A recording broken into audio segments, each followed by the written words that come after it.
Hello, hello, and welcome to Aftertakes with your host Keegan, and this is Retrieving Sanity, the mental health and addiction recovery issued podcast. I don't know why I said it like that. I'm tired, and I just had an awesome interview and ingested a whole lot of information that was really cool that I wish I had known a long time ago. But at the same time, that's kind of the point of it, right? This is the story of the marriage that was the beginning of AA. And so I just spoke with Tom Adams, MSW, and Joy Jones, and boy, oh boy, did they blow the top off of this. I can't wait to read that book. Again, that book is A Marriage That Changed the World. Lewis and Bill Wilson, and the addiction recovery movement. Without that marriage, I wouldn't be here. A lot of people I know wouldn't be here. The world would be totally different. And it's crazy to think that that changed so much. So much in the world because it essentially was, man, I hate to put it this way. I really do. But I think it was a lot of people's salvation or saving grace because it let other people know, hey, those people changed for the better. Maybe that person can too. I'll give them a shot. And I've always been someone that says, I don't know if it's someone that says, but I've always tried to make it my own little quote. And it's on my Facebook page if you want to check it out. A chance is all one needs to make the biggest difference in the grand scheme of things. And that chance, that small chance, can be a second chance because I got a second chance on life, and I know I damn well didn't deserve it at the time. I probably still don't now because I still self deprecate a whole bunch, but I'm learning how to have self compassion and learn to love myself a little bit. And that's the thing is that Tom and Joy were able to show that it starts from outside and inside at the same time, and it's in the marriage, it's in the relationship, it's within the individual, but it's also how the individual not counteracts, interacts. Thank you, me. It's how everyone interacts with each other in that relationship, and it's just so cool. Oh, like, and y'all may not be like as nerdy out as I am on this right now, but I'm in, recovery. So it's kind of important to know the founding steps, and some people may not think so, and that's totally fine. I understand that, but for me, I'm a nerd, right? I just love knowing things. If there's something that I can learn and it interests me a little bit, I definitely want to know it. And I will chase it down and I will tackle it. But at the same time, I have like 10 other things that are hogtied back here that I'm trying to really rope in and get perfect at. And that's never going to happen. So I just got to learn to just take it easy one step at a time. But I have to say that this book, so let's find it real quick for everyone. So you can go to Amazon to get it. If you don't want it from Amazon, you can go to the steppingstones.org, I believe. Let me double check. As y'all know, I am terrible with names. I am terrible with a whole bunch of things that should be one of those things. It's like, yeah, you're a podcast host, TV show host. No, that's weird to say. It's not necessarily, it is. But, um, where was it? So you can go to thadams.com, amazon.com, joyjonesonline.com. Let's see. There's also, man, there's just like the marriage that changed the world. So yeah, Stepping Stones Foundation, Amazon, Joy Jones Online, thadams.com, and recoveryspeakers.com. That's really cool. A marriage change. Oh, Barnes and Noble. Yeah. So it's just like recovery. It's going to find its way into every nook and cranny where recovery is needed, because not everyone knows that they need recovery until I hopefully before it's not before it's too late, or maybe in the midst of some weird epiphany that never would have happened had they not listened to that little voice inside their head and maybe just took a left instead of a right. And you never know. But hearing about Lois and Bill, I wanted to say Aunt Smith for a little bit because she had another important role that I didn't know about. And that's kind of the thing, is that this book is about the unsung hero, the unsung relationship, the untold portion of the story. And it like it makes sense now. It makes sense now why things were portrayed the way that they were back then, because it was in the 40s and earlier, and like you just didn't have issues at home back then. Back then, it was the American dream. You had the white picket fence, 3.5 kids, however that works, a dog, and so on and so forth. No, there was no time. There was no room for mental health. There was no room for recovery. What was recovery? Recovery was waking up after a bad night of drinking. That's what recovery was back then. And a lot of us probably still thought that that is recovery now. Just like, oh, yeah, I gotta get some hair of the dog. That'll recover me real fast. No, it sucked. But hearing the things that Lois did, part part of me part of me was surprised, and part of me was not. Just for the sheer fact that it's again, the time period that they were living in dictated that everyone should do certain things unspokenly. Like, this is your role, you're going to do it, or this is your objective, get to it, kind of thing. And Lois was able to sit there and pioneer Al-Anon. She was able to essentially help pioneer AA behind the scenes. And oh, that's what I wanted to ask him about. Oh no! Ah! Oh, I remember my question that I really, really wanted to ask. So one of the things about AA and early on is that they were known for taking people into their house and everything and take care of them and all that stuff. Or this is part of the story that I know. And so I'm curious, like, how did she handle that? Because having probably drunk guys all over all the time and stuff was not very fun or easy to take care of in any sense of the form. And she probably did it with class and style. And I had no idea that she had her own spiritual awakening.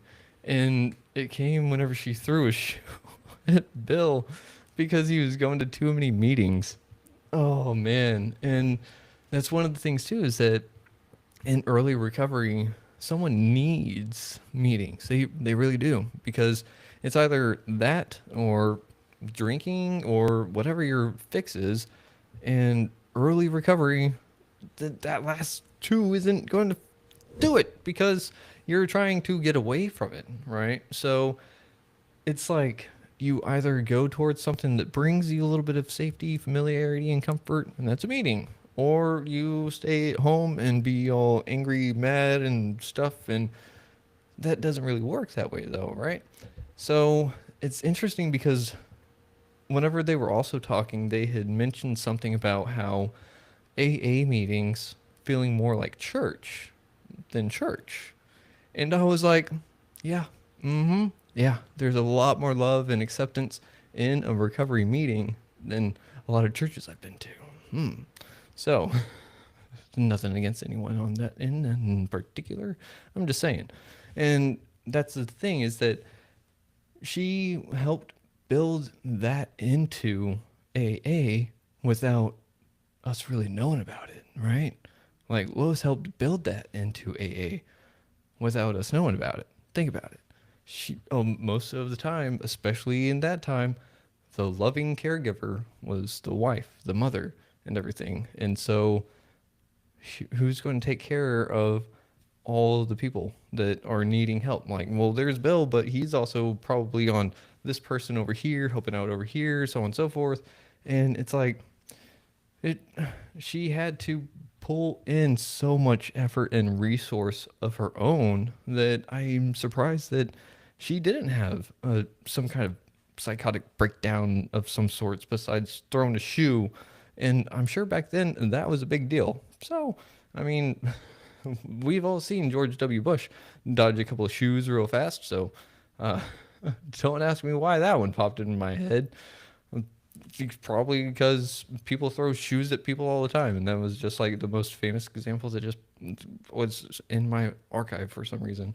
But uh, having a more rounded picture, a more broad understanding of having my horizons of recovery expanded, it's really making a lot of stuff kind of make sense in a weird way.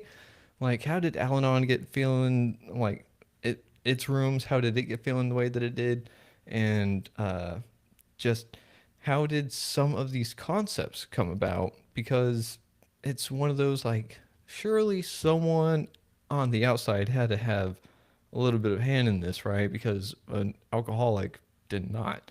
And I think there's a lot more than what we really know, too, because everything from that and everything from that story and everything is mostly pieced together through letters and journals and diaries, if there's really a difference. And that's the thing, is that there's a lot of inference that goes on there, a lot of conjecture, a lot of speculation, a lot of, oh, I wonder if this happened. Oh, well, that makes sense because we look at this letter down over here. And that's the thing, is that we know as much as they know about it. We'll never know the 100% story of Lewis and Bill Wilson through and through, unless somehow we develop a time machine or like a cell phone that goes back in time and just speaks to him and her alone or something like that, you know? And I think that that's part of the beauty in it too. And I think that that's kind of how Lois may have wanted it a little bit. But that's the thing, again, it was the time period. So I think if that were to happen nowadays, and I don't think it would in some regard, let me explain a little bit more why, but I think it happened that way because they needed that strong man, that strong face, that strong appearance for AA, right? And a woman back then didn't have that. They were, again, the caregiver and everything, but for Alcoholics Anonymous, they needed someone that had been through it all, been standing on top of the world, pulling up his bootstraps and stuff.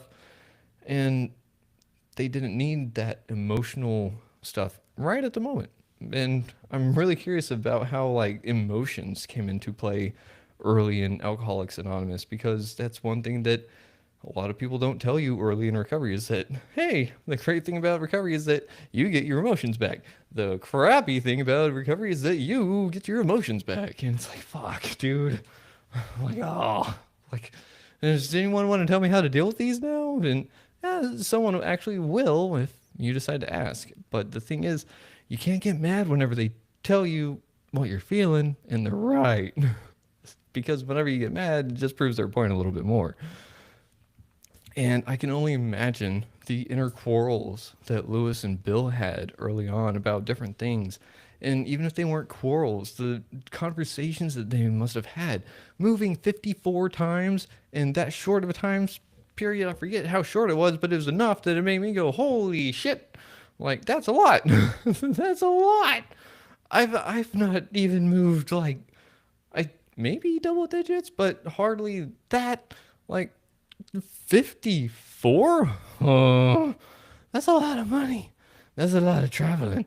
That's a lot of stuff. Or it's not a lot of stuff either, because it's interesting that they did so much and yet for so little at the same time. Like, there's so much to Bill. Let me correct it. There's so much to Lois's and Bill's story that I don't think there's ever going to be an actual closed door on it. And I think it's supposed to be that way because if the door were closed on their story, maybe the story of AA would be finished too. Because there's a little bit of like mystery, little bits of hints and stuff that really do tie into saying that this chapter isn't done yet. And we're not quite there. And Tom was really hinting at that about incorporating all recovery together into like one room, and I was like, dude, I know the place for that, and my people have been calling me, and I can't go there because of work. So I'm like, well, I can kind of like, but the weekends is even harder.